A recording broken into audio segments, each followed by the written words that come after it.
Ассалаумағалейкум, эфирде қазу жаңалықтары, тізгіншісі мен Нұрсұлтан Жексенбай, әріптесім Ақбота Ахметова. Ал мен аңдатпа.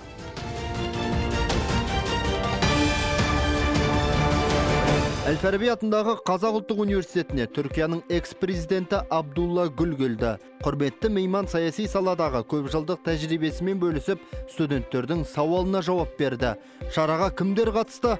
Әл-Фараби атындағы Қазақ ұлттық университетінде Қазақстан тәуелсіздігінің 30 жылдығы саяси тұрақтылық пен экономикалық өркендеудің негізі ретінде Нұрсұлтан Назарбаевтың құқықтық моделі атты халықаралық ғылыми тәжірибелік конференция өтті. Айтулы шара тәуелсіздіктің 30 жылдығына орай ұйымдастырылып отыр. Жиында қандай мәселелер көтерілді? Тақырып турасында сәлден соң.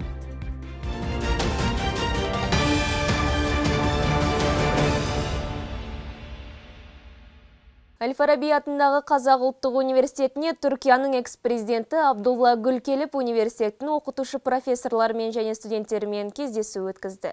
Басқосуда Абдулла Гүл саяси саладағы көп жылдық тәжірибесімен бөлісіп, студенттердің сауалдарына жауап берді. Жиында Түркияның экс-президенті Қазақстан біздің ата жұртымыз деп ағынан жарылды. Әрі қарай салтанатты шара туралы тілші тарқатып айтсын. Әл-Фараби атындағы Қазақ ұлттық университетіне Түркияның экс-президенті Абдулла Гүл келіп, университеттің оқытушы профессорларымен және студенттермен кездесу өткізді. Алдымен мейман кітапханадағы музейді аралап, университеттің тарихымен танысты. Кейін арнайы қойылған фотокөрмені тамашалады.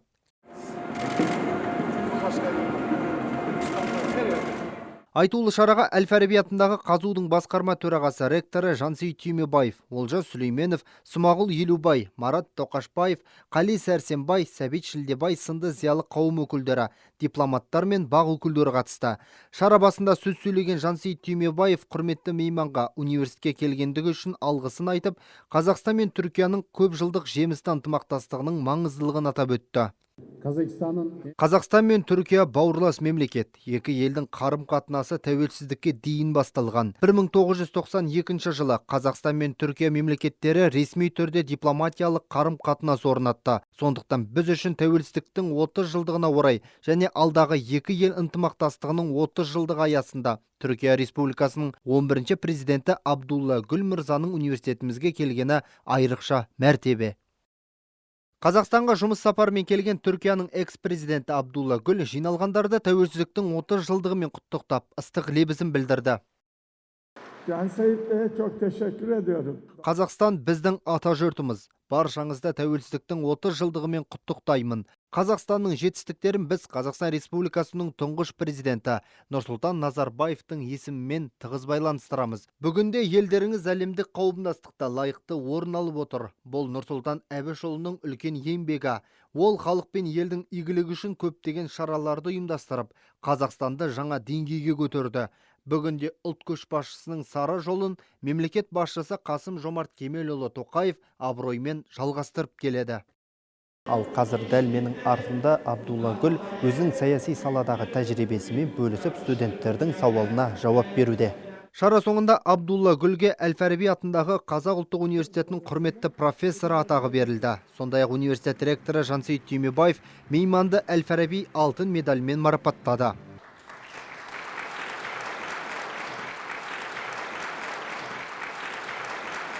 Кездесу соңында еліміздің ұлт зиялылары бүгінгі шараның маңыздылығын атап өтіп, пікірлерін білдірді.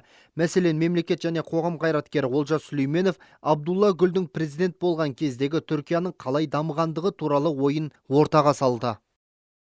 Очень уважаемый человек на Востоке. Абдулла Гүл өте тәжірибелі саясаткер. Мен оны қатты сыйлаймын, құрметтеймін. Оған себеп Абдулла Гүл 10 жыл бұрын президент болған кезде Түркия мәдени және экономикасы жағынан қарыштап дамыды.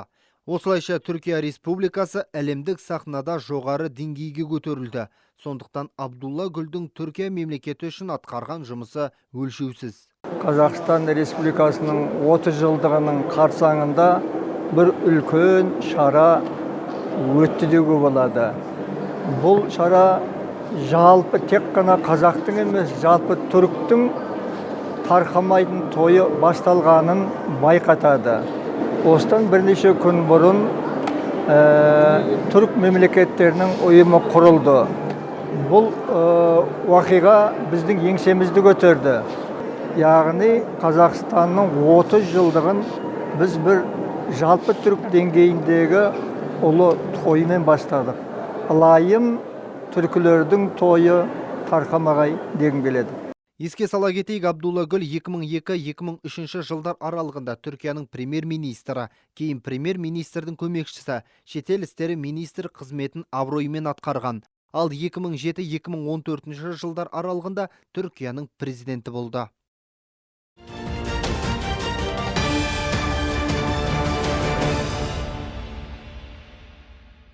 Әл-Фараби атындағы Қазақ ұлттық университетінде Қазақстан тәуелсіздігінің 30 жылдығы саяси тұрақтылық пен экономикалық өркендеудің негізі ретінде Нұрсұлтан Назарбаевтың құқықтық моделі атты халықаралық ғылыми тәжірибелік конференция өтті.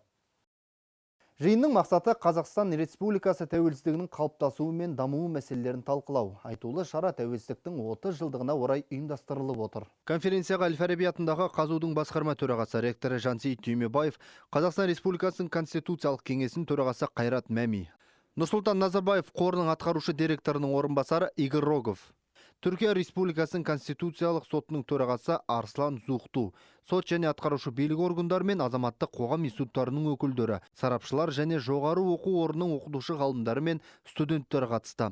Жиын басында Әл-Фараби атындағы Қазудың басқарма төрағасы ректоры Жансейіт Түймебаев құттықтау сөз сөйлеп, конференцияның маңыздылығына тоқталды. 30 жылдық үлкен кезең, үлкен белес. Ал баршамызға белгілі 1991 жылы 16 желтоқсанда тәуелсіздік алған кезімізде тура сол күні, сол сағатта бізді мойындаған біздің қандас, бауырлас Түркия мемлекеті болатын. Сондықтан да тәуелсіздіктің 30 жылдығы және Қазақстан-Түркия қарым-қатынасының 30 жылдығы екеуі қатарлас келіп отыр. Шара барысында сөз сөйлеген Қазақстан Республикасы Конституциялық кеңесінің төрағасы Қайрат Мәми конференцияға жиналғандарды айтулы мерекемен құттықтап, ыстық лебізін білдірді. Өздеріңізге белгілі биылғы жыл ерекше жыл. Өткені биыл бабаларымыз аңсаған тәуелсіздігімізге қол жеткізгеніне 30 жыл. Осыған байланысты жыл басынан басталған мерекелік іс-шаралар өз мәресіне жетіп те қалды. Бүгінгі форумның Республика тәуелсіздігі 30 жылдық мерейтойына арналған шаралардың ішінде алатын орны ерекше. Өткен уақытқа көз жіберсек, тәуелсіз Қазақстанның жаңаша тарихында 1991 жыл алтын таңбалармен жазылған мезгіл болды. Сол жылдың қазан айында еліміздің тәуелсіздігі арнайы конституциялық заң қабылдану арқылы бекітіліп, ғасырлар бойы арман болған бабалар тілеуі жүзеге асырылды. Өз кезегінде конференцияға арнайы қатысқан Түркия Республикасының Конституциялық сотының төрағасы Арслан Зухту қазақ халқын тәуелсіздік мерекесімен құттықтады. Қазақстан Республикасы тәуелсіздігінің 30 жылдығымен шын жүректен құттықтаймын. Бауырлас елдің гүлденуі мен дамуына тілекшімін. Бүгінгі конференцияға қатысуға шақырғандарыңызға бек рахмет. Конференция барысында қатысушылар Қазақстанның тәуелсіз мемлекет ретінде қалыптасуы мен даму үдерістеріне саяси, құқықтық және әлеуметтік экономикалық талдау жүргізді. Сонымен қатар жиналғандар еліміздің халықаралық кеңістіктегі рөлі мен адам құқықтарын қорғау жағдайында ой талқыға салды. Шара соңында Түркия елінен келген Арслан Зухтуға Әл-Фараби атындағы Қазақ ұлттық университетінің құрметті профессоры атағы беріліп, алтын медаль төс белгісімен марапатталды. Әл-Фараби атындағы Қазақ ұлттық университетінде Қазақстан Республикасының тәуелсіздігінің 30 жылдығына орай Қазақстанның мемлекет және саяси қайраткері, экономика ғылымының докторы, профессор, белгілі экономист Гүлжан Қарағұсова тәуелсіздік жылдарындағы Қазақстан экономикасы тақырыбында көшбасшылық дәріс оқыды. Спикер өз кезегінде үлкен қазу ұжымында ұзақ жылдар еңбек еткенін тілге тиек етті. Оқуды бітірген соң саяси экономика кафедрасының ассистенті, аға оқытушысы, доценті қызметтерін атқарып, кейін экономикалық теория негіздері кафедрасының профессоры болған кездерді еске алды. Көрнекті қайраткер қазу берген білімнің көптеген мүмкіндіктерге жол ашқанын айтып, ел игілігі жолындағы аса жауапты қызметтерді абыроймен атқаруға да негіз болғанын жеткізді.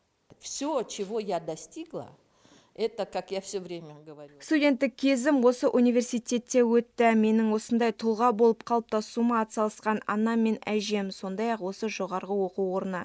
Осы университетте алған білімнің арқасында мен көп жетістіктерге қол жеткіздім. Жоғарғы оқу орнын аяқтағаннан кейін саяси қызметтерге орналастым. Сол себептен университет ұжымына, маған сабақ берген оқытушы профессорларға алғысымды білдіремін. Экономист ғалым дәрісте тәуелсіздіктің алғашқы жылдарында өзі куә болған тарихи оқиғаларды баяндады. Нарықтық экономика құрудың алғашқы қадамдары, бағалы қағаздар әлемнің өзгерістері, салық саясаты, мемлекеттің заңдық негізін құру барысында жөнінде мол мағлұмат берді. Болашақ мамандарға ең алдымен мәселені сыни тұрғыдан талдаудың маңыздылығын тәптіштеді. Дұрыс әрі көп сұрақ қоя білу ізденіске, шешімге әкелетін нұсқады. Шара соңында оқу орнының проректоры Фатима Жақыпова университеттің ғылыми кеңесінің шешімімен қадірменді қонаққа ғылым мен білімнің дамуына қосқан үлесі үшін Әл-Фараби алтын медалін табыстады. Сонымен қатар Әл-Фараби атындағы Қазақ ұлттық университетінің құрметті профессоры ғылыми атағын ұсынып, мол тәжірибесі және біліммен бөліскені үшін алғыс білдірді. Осымен жаңалықтар легі аяқталды. Аман сау болыңыздар.